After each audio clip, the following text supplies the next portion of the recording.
A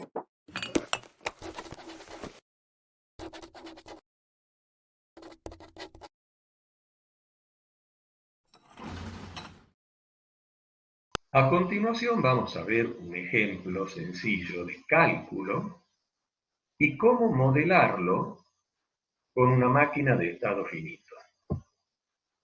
El cálculo que vamos a ver es el de la paridad de una secuencia de dígitos binarios. Recordemos que si una secuencia de dígitos binarios como 1, 0, 1, 0, 1, 1, se dice que la secuencia tiene paridad par si la cantidad de unos que tiene la secuencia es par. Caso contrario, si la secuencia tiene una cantidad de unos impar, se dice que tiene paridad impar. En el caso que la secuencia sea de ceros, entonces se dice que la paridad es nula. Fíjense que la cantidad de unos en este ejemplo es 4. Por lo tanto, diríamos que su paridad es par.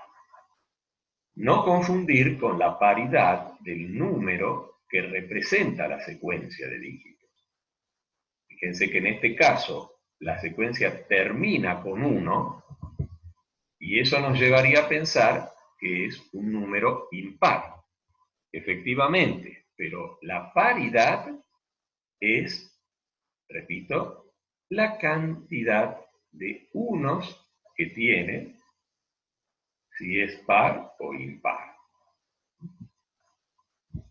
Aclarado el concepto, ¿cómo haríamos tradicionalmente para obtener la paridad de esta secuencia?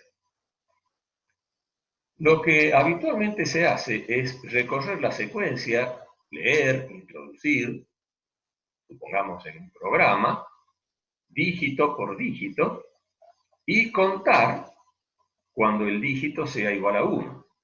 Contar con un contador. Entonces, al leer el primer 1, la cuenta pasa a 1, leemos el 0, no se cuenta, leemos el 1, se cuenta de nuevo y ya tenemos 2, y así sucesivamente, acá tendríamos 3 y por último 4.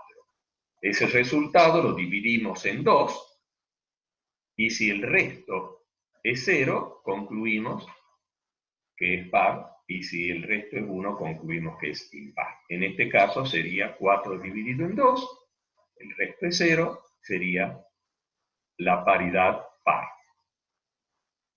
Bien, ¿cómo podemos simplificar este proceso mediante este modelo máquina de estado finito? La idea se basa en el cálculo parcial de la paridad. ¿Qué significa esto? Que vamos considerando parcialmente la secuencia y vamos colocando el resultado que correspondería a esa parcialidad. Por ejemplo, si yo leo el primer 1 hasta ahí, hasta ese 1 que yo he leído, ¿cuál es la paridad? Impar. Si representamos con i la paridad impar, entonces diríamos que la salida hasta ahí es i. Si avanzamos ahora y leemos el siguiente dígito, ya tendríamos esta secuencia y continuaría siendo impar porque no se agregó ningún 1. Así que la salida en ese caso seguiría siendo i. Si ahora leemos el siguiente dígito es un 1. Por lo tanto, hasta acá, esta secuencia parcial tiene paridad par. De tal modo que diríamos que la salida o el resultado es P. Y así sucesivamente. Como tenemos ahora un 0, diríamos que la salida se conserva, sigue siendo par, Y como aparece un 1, ahora se convierte a impar. Y nuevamente, con el último 1, se convierte en par. De tal modo que el resultado final es el que hemos obtenido con el último dígito que se lee. Este proceso se puede modelizar perfectamente con una máquina de estado finito y resulta mucho más eficiente que el proceso tradicional de cálculos de cantidad y después de paridad de esa cantidad. Si queremos modelizar el cálculo con una máquina de estado finito, consideremos otros casos para tener en cuenta todas las posibilidades. Otro caso similar a este sería que la secuencia tenga una cantidad impar de unos. Y tal vez, para tener otro inicio, consideremos que comienza con 0. Después podría continuar con 0. Supongamos que aparece un 1, un 0, un 1 y un 1. En este caso, vemos que la cantidad de unos es 3, por lo tanto, el resultado sería paridad impar. Bien, si comenzamos analizando el primer dígito, cuando se tiene únicamente ceros, se dice que la paridad no es ni par ni impar y se representa normalmente con n de nulo, o sea, una paridad nula. Bien, ¿cómo entonces representaríamos acá el resultado parcial? Con una n. Si continuamos y aparece otro 0, sigue sin haber cambio y el resultado o salida sigue siendo n. Cuando aparece el primer 1, la salida es i. Cuando aparece el siguiente 0, la salida continúa siendo i. Al aparecer el próximo 1, pasa a ser par, porque ya son 2 los unos. Y por último, con el último dígito, se completan 3 unos y el resultado sería i. Por lo tanto, el resultado final, en este ejemplo, en este caso, va a ser el último valor obtenido a la salida, o sea, i. Otro caso, con lo cual ya cubriríamos todas las posibilidades, sería aquel que tenga solamente ceros. Entonces, en este caso, obviamente, arrancamos con un 0, la salida es n, y como va a continuar con ceros, la salida hasta el final va a seguir siendo n, y el resultado final será que la paridad de este número es nula. Bien, ya teniendo en cuenta una serie de casos que uno siempre pretende abarcar todas las posibilidades para el problema que se está tratando, podemos pasar a modelar la máquina de estado finito. Y para poder hacerlo, tenemos acá el JFLAP, que nos va a facilitar la construcción del modelo. Y hay dos criterios o dos máquinas que son totalmente equivalentes: la máquina de Mealy y la máquina de Moore. Este ejemplo en particular lo vamos a modelar con una máquina de Mealy. Vamos a ver cuál es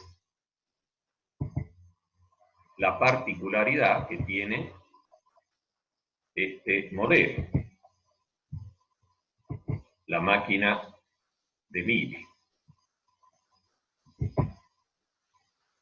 El panel que se presenta cuando accedemos a esa opción me permite representar los distintos estados o situaciones en las que se puede encontrar el sistema, que en este caso se trata de un cálculo que vamos a realizar, y por lo tanto vamos a comenzar representando, accediendo a esta operación, a esta opción, perdón, de creación de estado, vamos a representar ese estado de comienzo, ¿sí? Que podría ser cualquiera de estas situaciones, que comencemos acá con un 1 o con un 0, bueno, o como en este otro caso que también se comienza con 0. Entonces en el primer dígito estaríamos ubicados en este estado o situación. ¿Sí? Bien, para indicar que se trata del primer estado al que tenemos que acceder, vamos a colocar como atributo de ese estado, haciendo uso de esta opción de editor de atributos, con el botón derecho del mouse, vamos a indicar que es inicial. También podríamos rotularlo, poniéndole un rótulo con el nombre inicial, para que sea más mnemotécnico. Bien.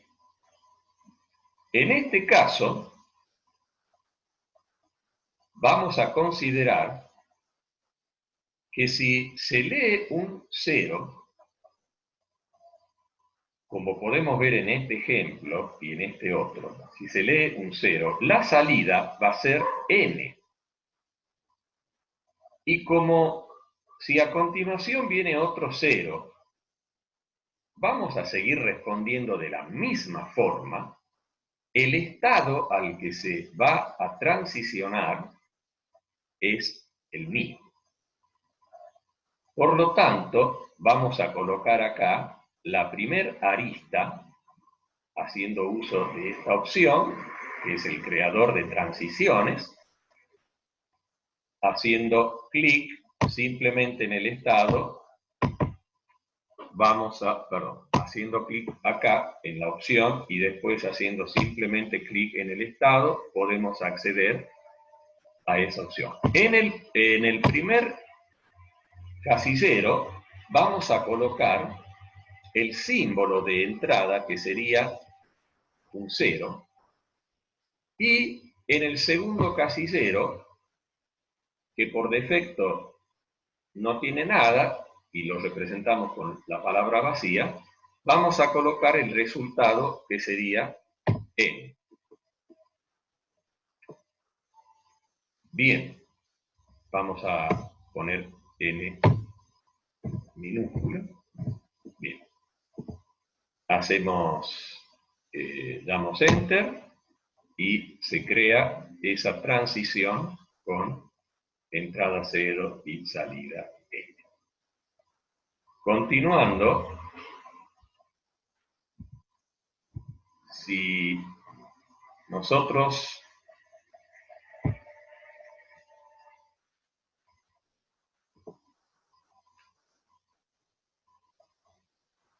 en este estado inicial se lee un 1,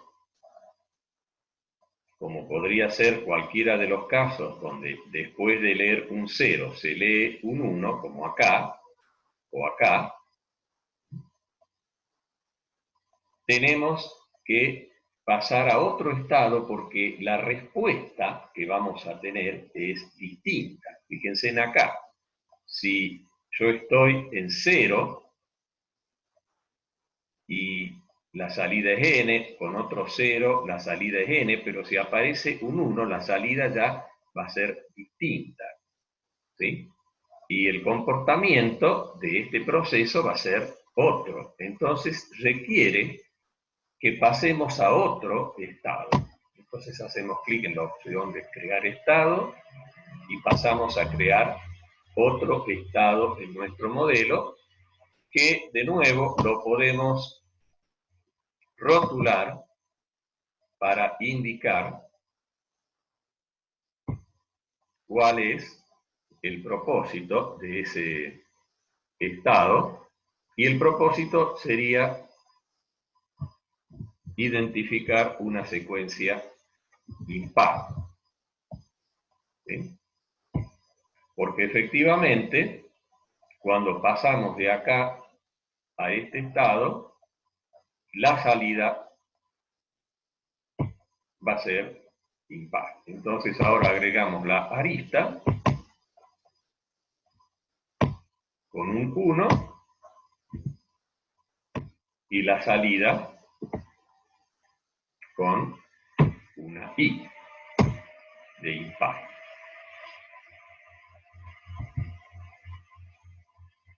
Bien. Si en este estado leemos un 0, que podría ser este caso, ¿sí? O este caso, donde hasta acá era impar y se lee un 0, acá en este caso hasta acá era impar y se lee un 0, la salida no se va a ver modificada y la respuesta va a seguir siendo la misma. Por lo tanto, eso lo puedo representar con un autolazo o lazo en el nodo en el que estamos. Por lo tanto, acá con 0, la salida va a seguir siendo i.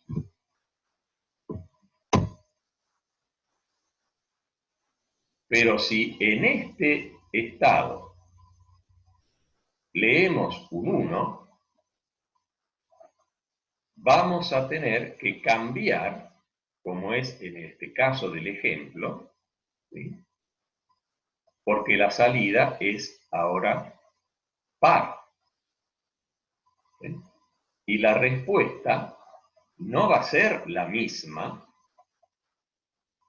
y por lo tanto tenemos que crear otro estado, ¿no? Porque tampoco podemos utilizar este estado, porque acá con los ceros la respuesta sería n, ¿sí?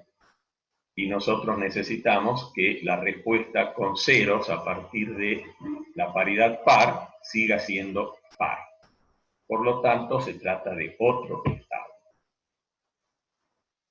Agregamos otro estado, lo podemos rotular como par.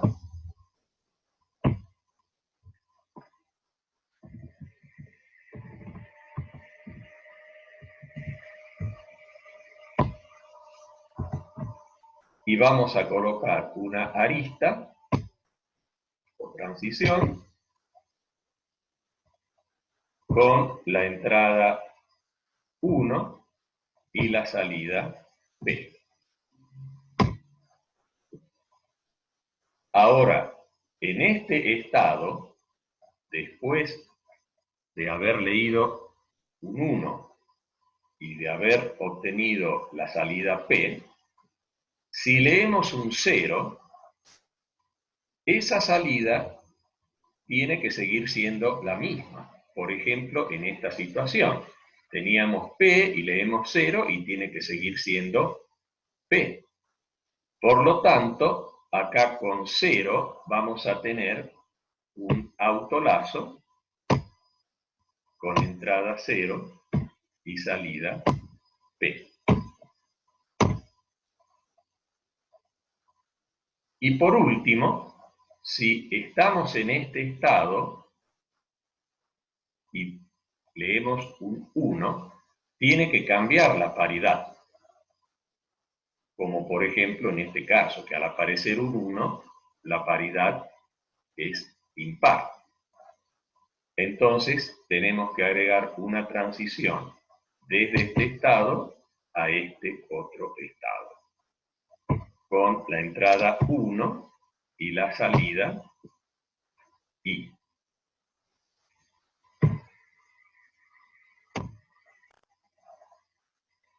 Y de esta manera hemos considerado todos los posibles estados o situaciones dentro de este proceso de cálculo. Y queda representado el modelo de la máquina de estado finito tipo MILI.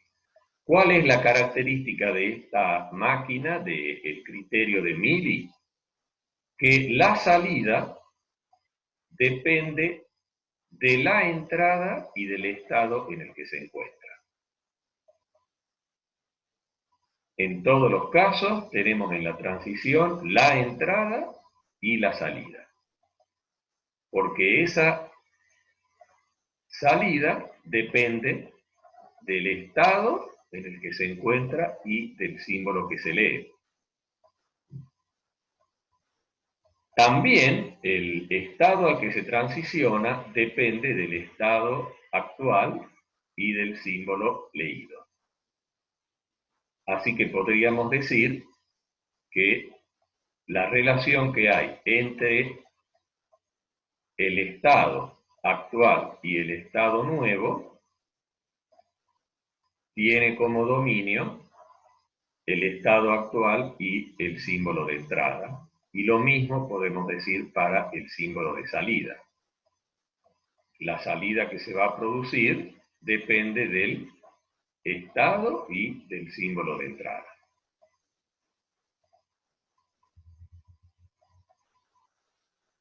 Podríamos ahora ver la generalidad de este modelo, como podemos ver en esta diapositiva, con sus 5 componentes. El conjunto finito y no vacío de estados, que en el ejemplo está formado por el estado inicial, el estado impar y el estado par,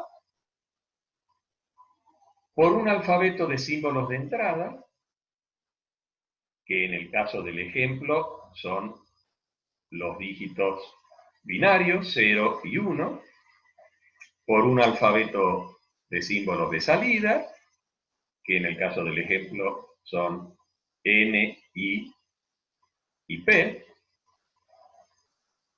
y por 2 funciones que van a representar la relación entre lo que sería el estímulo del modelo y la reacción del modelo. En el caso de la función de transición, tenemos como dominio los pares formados por el estado actual y el símbolo de entrada. Y como rango, el conjunto de todos los estados. Es decir, que el estado al que se transiciona depende del estado actual y del símbolo leído. Por ejemplo, en este caso, si yo estoy en el estado Q0 y leo un 1, transiciono a Q1. Pero si estoy en Q0 y leo un 0, transiciono a sí mismo. Lo mismo acá, si estoy en Q1 con 0, transiciona a sí mismo y con 1 transiciona a Q2. Y por último, Q2 con 0 transiciona a sí mismo y con 1 transiciona a Q1. En el caso de la salida, ahí es donde tenemos los 2 criterios. Este ejemplo trabaja o funciona con el criterio de MILI, que representa el dominio también en forma similar al de la función de transición con un par estado actual símbolo leído. Y el rango con el conjunto de los símbolos de salida. De tal manera que en este caso, si estoy en el estado Q sub 0 y leo 0, la salida es N. Pero si estoy en Q sub 0 y leo 1, la salida es I. Y así en los otros casos. Podemos afirmar que en este criterio de MILI es como si la salida se produjera instantáneamente, es decir, estoy en un estado y bien que leo el símbolo de entrada, se produce la salida. Esa sería una interpretación de este criterio. Con lo cual terminamos este ejemplo.